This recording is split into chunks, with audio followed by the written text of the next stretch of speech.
Hello guys, good morning all everyone and welcome to my new blog. सबैजना सन्चै हुनुहुन्छ होला।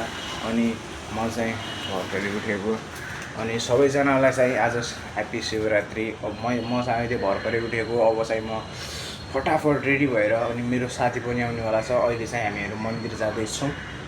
म चाहिँ रेडी भइसकेँ होइन। आज चाहिँ म एक्लै जाँदै छैन, साथमा चाहिँ मेरो साथी पनि आउँदैछ। त्यही पनि होइन, म चाहिँ रेडी भइसकेँ। मैले चाहिँ त्यसलाई फोन गरिसकेको थिएँ अनि त्यो चाहिँ 5 मिनट अगाडि उठिसकेको छु। त्यो 5 मिनटमा पुग्छु भनेको थियो। 5 मिनट मात्र होइन, 10 मिनट हुन थालिसक्यो। त्यो अहिलेसम्म पुगेको छैन।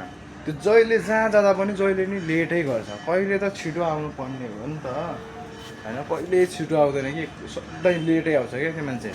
अनि त्यो अहिलेसम्म पनि आएको छैन कि। अब कति बेला पुग्छ त है। के अरे 5 मिनटमा पुग्छु भनेको थियो होइन, ठ्याक्क 10 मिनट लागेछ।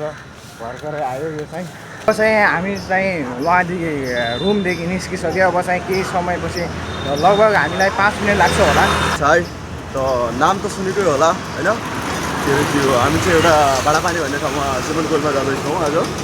शिवरात्रिको दिनको कारणले बिहान बिहानै नुहाएर एकदम फ्रेस भएर आज चाहिँ पूजा गर्ने हो मन्दिर गएर।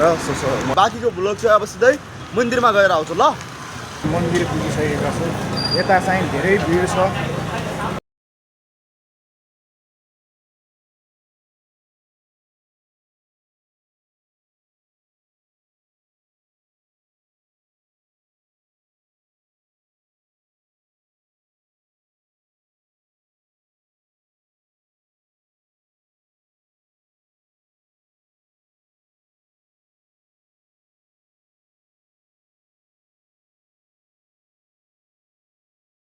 हेलो गाइस, हामीहरू चाहिँ अहिले पूजा गरेर मन्दिरदेखि सकेर आएको होइन।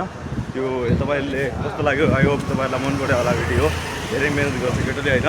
सब्सक्राइब गरिदिनु होला अनि यसरी साथ सपोर्ट गरिरहनु होला भन्न चाहन्छु।